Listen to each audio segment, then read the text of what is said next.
Stephen Jones joins us now here on 105.3 The Fan. And a good afternoon to you, sir. How the heck are you?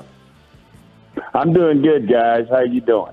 We're doing great, fired up to take on the Giants. This has been a really good team. They won 2 Super Bowls, 10, 15 years ago. But you guys have been killing them recently, Stephen. Why do you think you've had their number so much lately?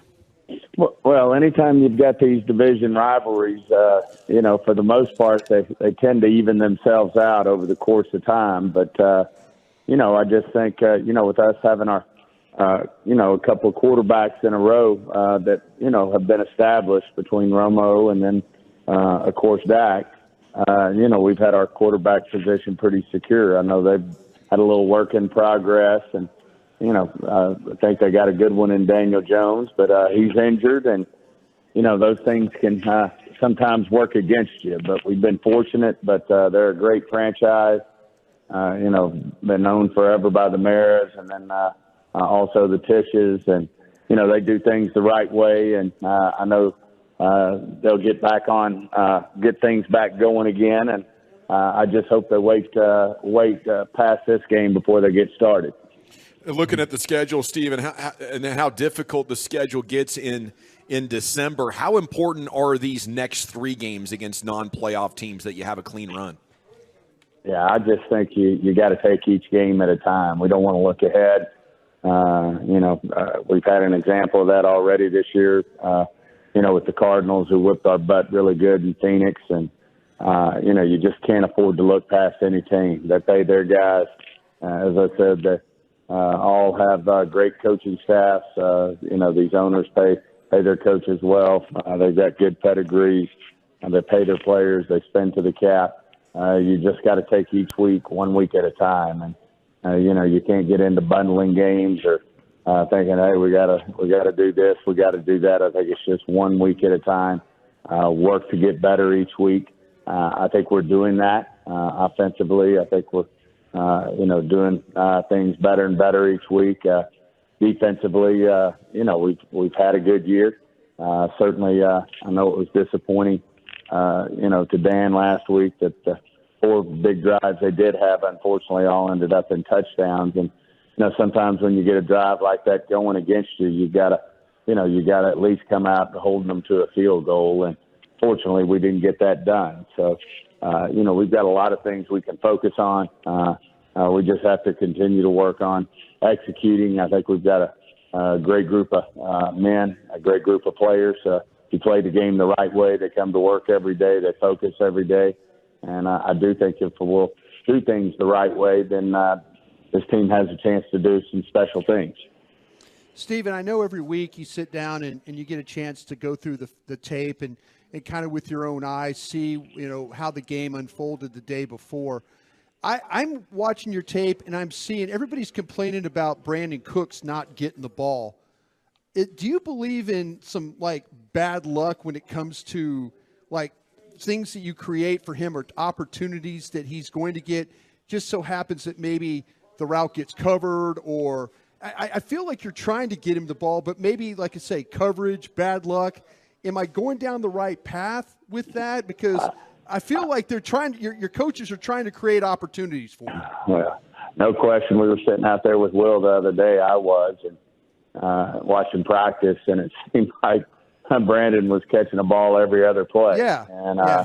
And so there's no question he's in our game plan week in and week out. Sometimes, it's just, Dak happens because the feel he's getting for a defense look the other way. I know, down there a couple times, Cooks was wide open. He just was looking the opposite side and didn't look his way. So Cooks had some opportunities there. I think Dak may have missed one throw, most of the game and for the entire game, and happened to be one of them was to him where he was wide open. And I agree with you, Brian. I think sometimes it's just bad luck. And but I do know the other team has their eyes on him.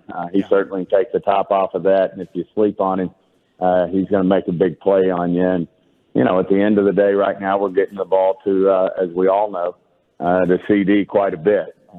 When you got a receiver who's getting, 12 to 15 targets a game, then some guys are not going to get as much. I know Ferguson certainly is playing really well right now. And right behind him is Schoonmaker. And, you just keep thinking, well, if he'll get his targets, he'll get his catches. And, it's a good problem. I mean, Tony Pollard the other day, you looked up at the end of the game and said, well, he could have used 5 or 6 more touches. That's, a good problem to have. We do have, I think, 5, 6, 7, 8 weapons out there that Dak feels good about. It's just sometimes it's your day and sometimes it's bad luck.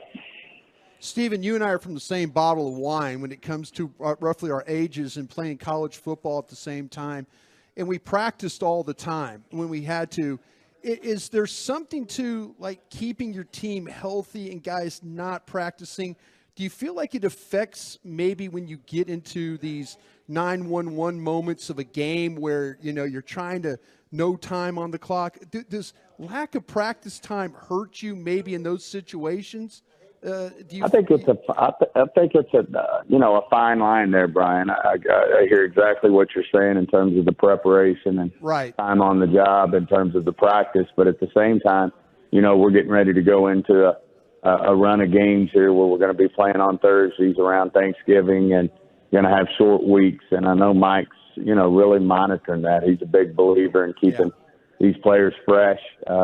We really feel like our team knows, feels good about the expectations and what Dan expects on the defensive side, what Mike expects on the offensive side, what Bones expects on special teams. They're getting their mental reps. It's just, the big question is, do you miss the actual physicality and the physical reps? And I think Mike errs toward the side that this is you got a 17-game regular season plus playoffs, and he wants his team to still have its legs. When you get into week, hopefully 18, 19, 20, that the guys are still fresh. We're predominantly healthy. We've obviously lost a few guys for the year, but overall we're healthy, and we want to keep these guys fresh as we move forward too. But totally understand the part there about is more practice time. As you said, we're the same vintage. You grew up, which the more you did it, you felt like more was more.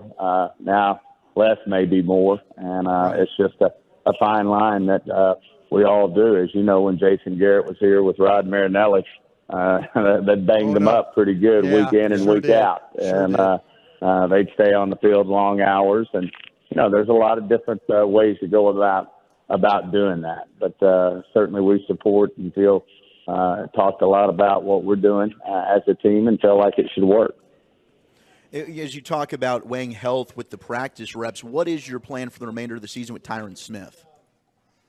That's going to be one of those things that it's, certainly week to week, but at the same time, Tyron's one of those vets. I'd like to look around the, other sports too. I mean, the NBA, they rest some of these, older guys. It's long seasons. And we all know that guys like Zach Martin and Tyron Smith, some of these savvy veterans, they know how to play the game. And they've got certainly a lot of tread on their tire. And that's one of the reasons that you look to, taking the workload off, especially some of the veteran guys that I think it's a benefit to not to serve them up out there in practice and let them get their legs up under them. I think Tyron played one of his better games this last week against Philadelphia, and he was fresh, and, he got some time off the week before, but was prepared for the game mentally. And like I said, I think he scored had one of his better grades for the year playing like that. So those are all things that we'll continue to monitor. Certainly you lean toward, especially with some of the older guys, if you will, in the locker room, giving them more chances to we've done it with DeMarcus Lawrence before, obviously the Zach Martins of the world. Give them the best chance to recuperate and be 100% for game day. Stephen, we were having a conversation yesterday of how good is the offensive line overall playing. The films kind of suggest maybe we're struggling a little bit here and there. The analytics say the Cowboys' offensive line's been playing well, and it's difficult to know for sure, what we should take from the analytics and what we should leave. But how do you guys evaluate it? How good is your offensive line playing, Stephen? We think our offensive line's playing really solid. I think they'll just continue to get better as a unit, game in and game out. If we can keep that first unit together, the one that we all penciled in as the starters before you start the season. We've been fortunate to have those guys together the last couple of games. And, I think when they're together, we play really good. Certainly, I know people want to point a little finger at Steele after the game against Philly. As a good group of edge rushers he was going against out there with Riddick and Sweat. At times you got to, I think Mike even said you got to, see a little of that. But as we all know, Steele's coming off a major knee injury. And, sometimes, that thing catches up a little bit. And another one that could, maybe use a little time to rest that knee and get some fluid off of it. But overall, I think our line is very solid and has the chance to continue to grow and get better. I do know, people want to, don't want us to get rolling, running the ball. They know that's what we would like to do in terms of controlling the clock and time of possession and playing complementary football. But, as we've all seen here lately, if you gang up on that and put everybody up there, then Dak, with the weapons that he has, is capable of really moving the football and scoring points. Stephen, is this something to look at as far as you have Steele and Pollard and Gallup as well? They had significant injuries, needed surgery, and they got big contracts before they went back and played and proved that they were coming back from the injuries. Is that something you guys would take another look at?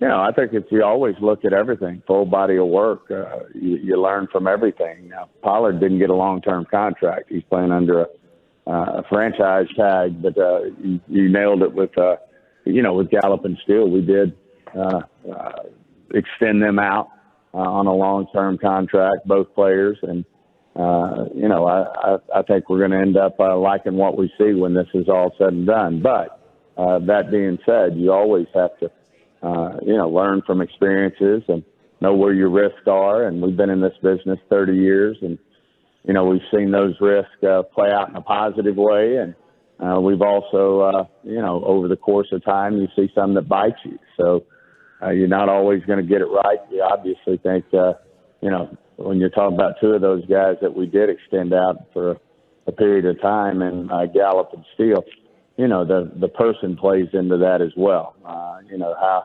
the football character, how hard they work, what type of man they are in terms of how they go about their business, both on the field and off the field. All that plays into what you look at. But, there's no absolute in any of this right way to do it. You see teams do both, and you obviously see good results, and you see some that don't work out so well. So that's part of our business and, part of the art of the deal as you try to put these teams together.